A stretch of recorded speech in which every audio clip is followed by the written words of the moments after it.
Assalamualaikum warahmatullahi wabarakatuh. Jumpa lagi di Melovers Cookies Channel. Kali ini video kita akan membahas tentang materi peluang. Baik, langsung saja kita membahas segala sesuatu hal yang berkaitan tentang pengenalan peluang.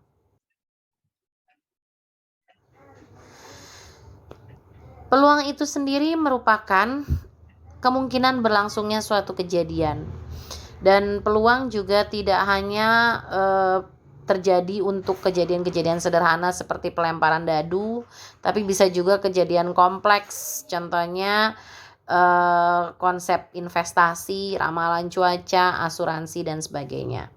Adapun besaran-besaran peluang yang perlu kita pelajari yaitu diantaranya konsep kejadian, kemudian ruang sampel, dan titik sampel. Lebih lengkapnya kita pelajari satu persatu, dimulai dengan kita mengenal percobaan, sebuah tindakan atau kegiatan yang dapat diulang dengan keadaan sama untuk memperoleh hasil tertentu. Contohnya percobaan melempar sebuah dadu. Kemudian ruang sampel.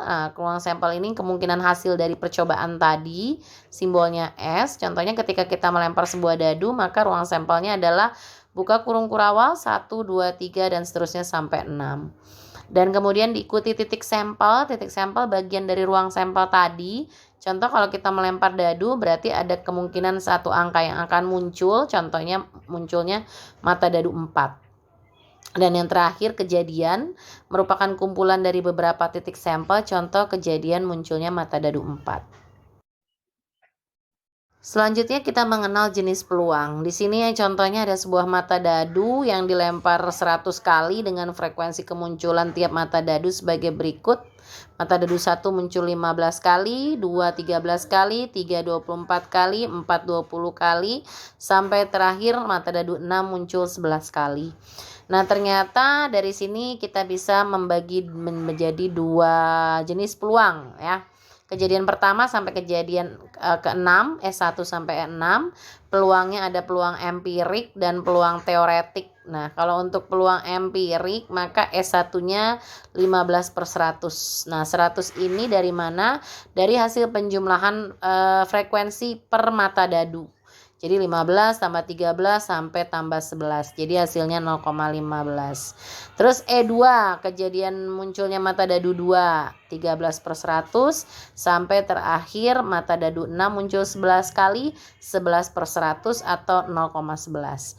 Nah, bagaimana kalau ditinjau dari peluang teoretik? Nah, ternyata sama semua dari mulai S1 sampai E6, yaitu 1/6. Karena setiap mata dadu punya peluang yang sama dari 6 mata dadu yang ada dalam sebuah dadu. Nah, maka kita akan mulai meninjau peluang empirik. Rumusnya adalah frekuensi terjadinya kejadian A dibagi total frekuensinya. Nah, untuk peluang teoretik rumusnya adalah NA per NS, di mana NA itu sendiri banyaknya anggota A dan NS banyaknya anggota S atau ruang sampelnya sebuah mata dadu ada 6. Makanya 1/6, 6 semua penyebutnya ya. PA merupakan peluang kejadian munculnya yang diinginkan. Jadi mata dadu 1 berarti nanti 1/6. Mata dadu 2 berarti juga 1/6 karena semua seimbang, semua nilainya 1/6. Contoh aplikasi yang paling gampang ke dalam kehidupan sederhana yaitu adalah ketika kita bermain ular tangga. Contohnya misalnya posisi kita ada di kotak nomor 2, maka kita punya peluang loh untuk pindah ke kotak nomor 22 secara singkat ya. Jadi dengan catatan ya kita hanya bisa melangkah satu langkah saja. Satu langkah dengan harapan kita bisa memperoleh kocokan mata dadu 1 dalam satu kali kocokan ya. Nah, ini berarti kita berharap sebuah kemungkinan ya, adanya peluang. Kondisi di atas menunjukkan bahwa Anda memiliki peluang mendapat mata dadu 1 dalam satu kali percobaan. Kemudian kita mempelajari manfaat belajar peluang untuk senam PTN, perdagangan, statistik, penelitian, BMKG, dan teknologi. Untuk senam PTN contohnya ketika kita menentukan passing grade atau peluang masuk PTN, itu juga menyinggung konsep peluang ya. Kemudian untuk perdagangan ternyata peluang juga bisa memprediksi peluang barang yang paling menguntungkan dan meminimalisir kerugian. Dalam statistik membantu mengambil keputusan dari hasil olah data statistik. Untuk penelitian bisa menentukan hipotesis atau kesimpulan sementara. Dalam BMKG memprediksi peluang seperti cuaca cerah, hujan, dan sebagainya. Dan begitu juga untuk teknologi. Selanjutnya kita membahas kisaran nilai peluang. Jadi peluang itu nilainya antara 0 sampai 1. Jadi tidak mungkin merupakan bilangan negatif dan maksimum nilainya 1. Realnya seperti apa?